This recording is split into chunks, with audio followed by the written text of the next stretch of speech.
తాకట్టులో ఉన్న బంగారాన్ని విడిపించి ఆ రోజు ఆన్లైన్ రేటుకే మేము కొంటాం. Sharma gold company.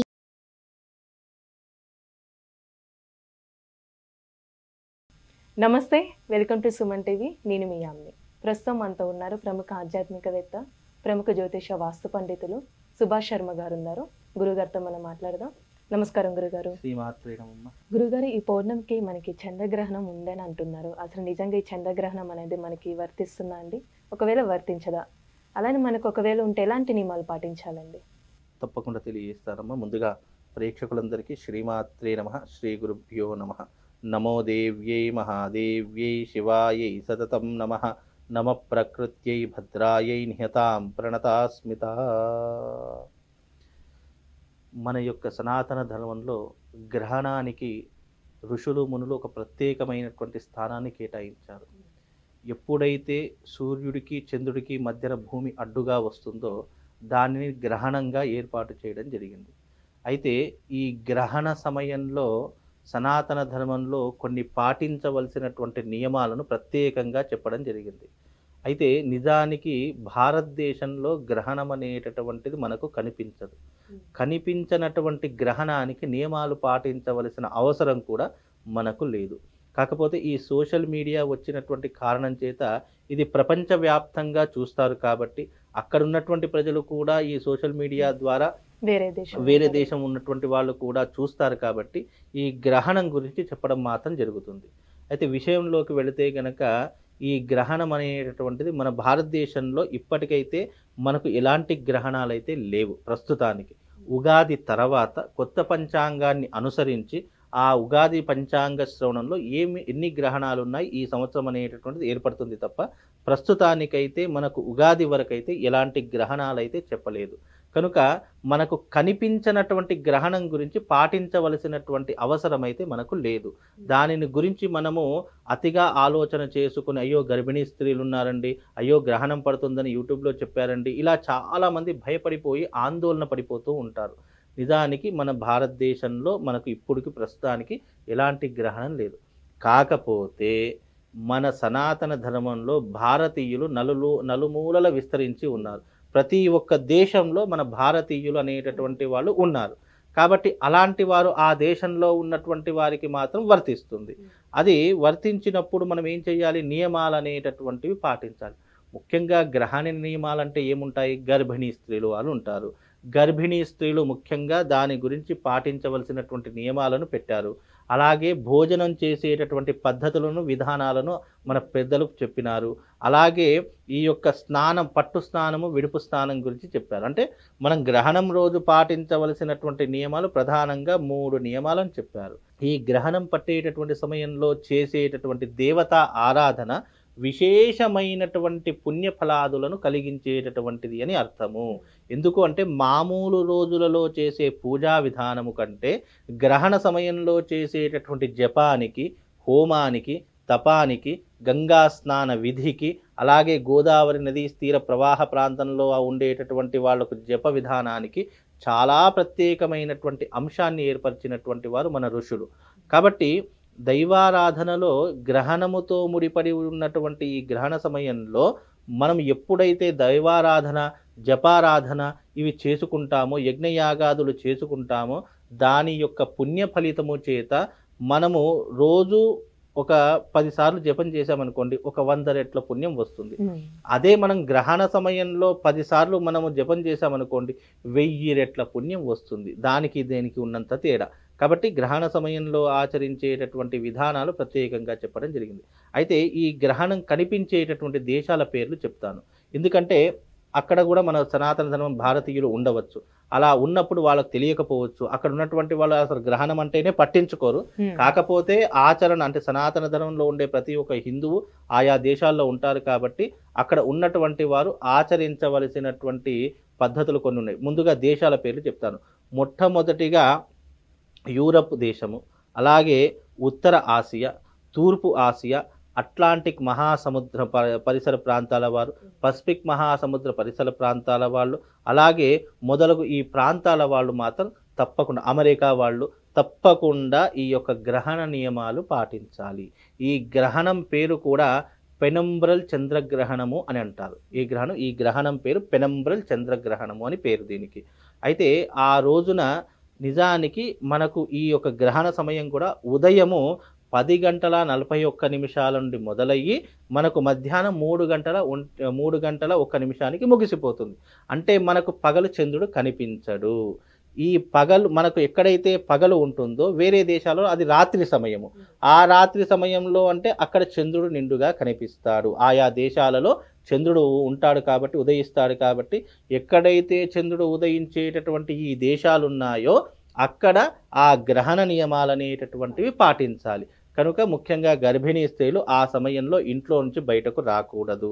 అలాగే ఈ యొక్క భోజనాది ప్రత్యాబ్ది కార్యక్రమాలు కూడా ఉదయకాలం ఇది ప్రారంభమవుతుంది కాబట్టి ఉదయం 6 గంటల లోపు మనం టిఫిన్ లాంటివి 7 గంటల వరకు టిఫిన్లు లాంటివి ఏదైనా చేసుకొని ఆ తర్వాత మధ్యాహ్నం 3 గంటల వరకు ఎలాంటి భోజనాది కార్యక్రమాలు చేసుకోకూడదు. కాకపోతే దీంట్లో ఎగ్జంప్షన్ ఎవరికి ఉంది అంటే ముసలి వాళ్లకు, ప్రెగ్నెన్సీ ఉన్నటువంటి లేడీస్కు కొంచెం ఎగ్జంప్షన్ ఇవ్వవచ్చు.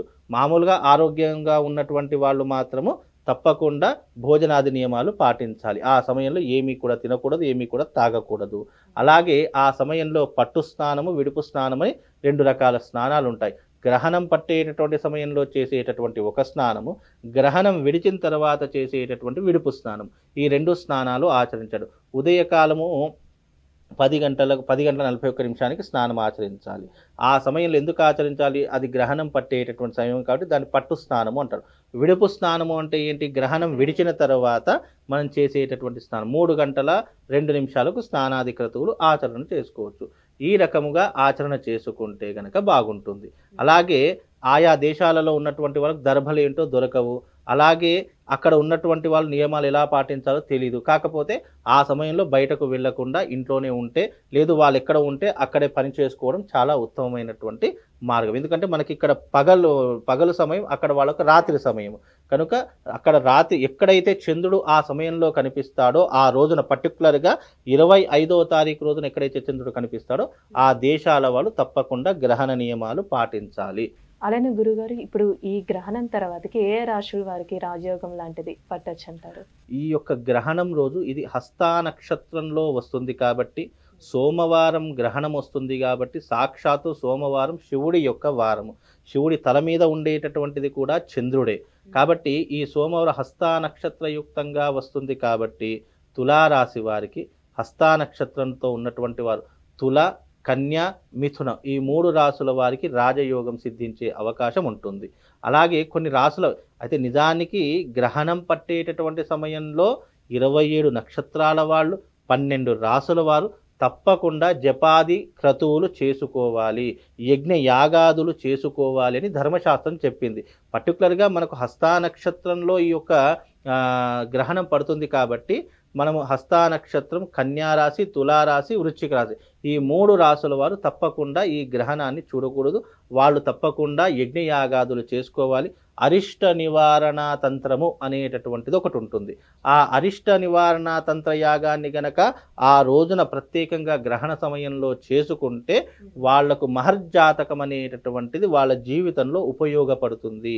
కనుక అంటే తప్పకుండా రాసుల వారే అని కాదు, 12 రాసులలో 12 రాసుల వారు చేసుకున్న మహర్జాతకం అనేటటువంటి సిద్ధిస్తుంది. బికాజ్ ఎందుకు? గ్రహణ సమయంలో చేసేటటువంటి యజ్ఞ ఫలితం ఏదైతే ఉందో అది మనిషి జీవితంలో 100 రకాల పుణ్యాలను సంపాదించి పెడుతుంది, 1000 రకాల అరిష్టాలను దూరం చేస్తుంది. ఇప్పుడు ప్రతి ఒక్క జీవితంలో, ప్రతి ఒక్క మనిషి జీవితంలో, ప్రతి ఒక్క రాశి ఉన్నటువంటి వాళ్ళు, ప్రతి ఒక్క నక్షత్రం ఉన్నటువంటి వాళ్ళు సుఖ దుఃఖాలు, అలాగే కష్ట నష్టాలు, అలాగే అప్ అండ్ డౌన్స్ అనేటువంటి ప్రతి ఒక్క మనిషి జీవితంలో ఉంటాయి. అవి ఉండనటువంటి జీవితం ఎవరిది కూడా లేదు. సాక్షాత్తు దేవుడైనా సరే కంపల్సరీ వెనక ముందు అప్ అండ్ డౌన్స్, సుఖ దుఃఖాలు, కష్ట నష్టం అందరికీ ఉంటాయి.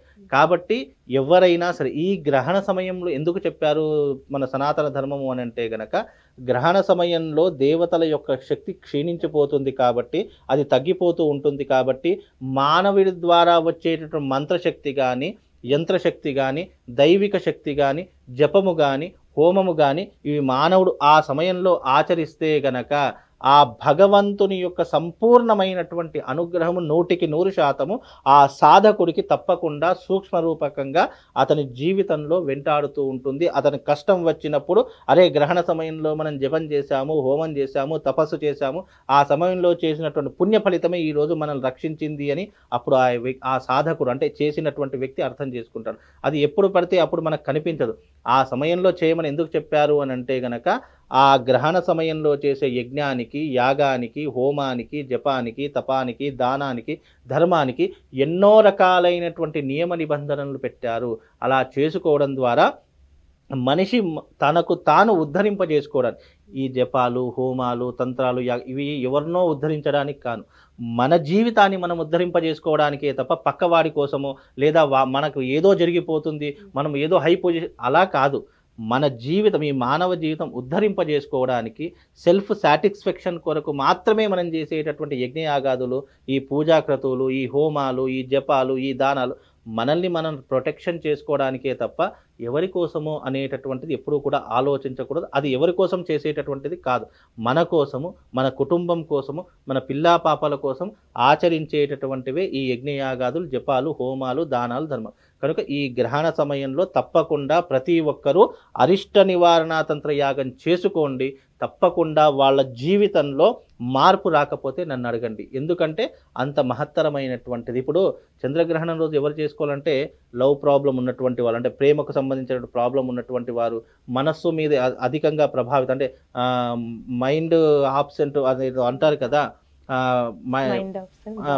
బాజర్ ప్రజెంట్ అంటే అలాంటి వారు ఉన్నప్పుడు ఇలాంటివి ఎక్కువగా అంటే మనసు మీద ఎక్కువగా ప్రభావితం చేసేటటువంటి వారు, ఆలోచనలు అంటే సక్రమంగా లేనప్పుడు ఈ ఇలాంటివి ఉన్నప్పుడు వాళ్ళు చేసుకోవడం ద్వారా ఏమవుతుంది అని అంటే గనక మనస్సు మీద ప్రభావితం చూపించేటటువంటి వాడే చంద్రుడు. అందుకే చంద్రమా మనసో జాతః అని చెప్పడం జరిగింది. అలాగే కంటికి సంబంధించినటువంటి వ్యాధులు ఉన్నటువంటి వారు, అంటే ఇప్పుడు చూడండి చిన్న చిన్న పిల్లలే ఈ కళ్ళద్దాలు పెట్టుకొని వాళ్ళకు చూపు మందగిస్తూ ఉంటుంది, వాళ్ళకు సరిగా కంటి చూపు అలాంటి వారు కూడా ఈ చంద్రగ్రహణం రోజున తప్పకుండా ఈ యొక్క అరిష్ట నివారణ తంత్ర యాగాన్ని చేసుకోవాలి. అలాగే ఈ యొక్క కుటుంబంలో అప్పుల బాధలు, అనారోగ్య సమస్యలు ఉన్నటువంటి వాళ్ళు ఈ గ్రహణం రోజున గనక ఈ యాగం చేసుకుంటే తప్పకుండా వాళ్ళకు జీవితంలో ఒక మార్గము, ఒక రూట్ అనేటటువంటిది ఆ భగవంతుడు తప్పకుండా ఏర్పరుస్తారు.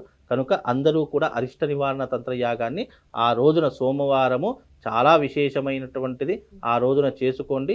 మీ జీవితంలో అదృష్ట యోగం అనేటటువంటిది మీకు కైవసం అవుతుందమ్మా. చాలా చక్కగా తెలియజేశారండి, ధన్యవాదాలు. శ్రీమాత్రే. సుమన్ టీవీలో మీ పర్సనల్ అండ్ బిజినెస్ ప్రమోషన్స్ కోసం కింది నెంబర్కి కాంటాక్ట్ చేయండి.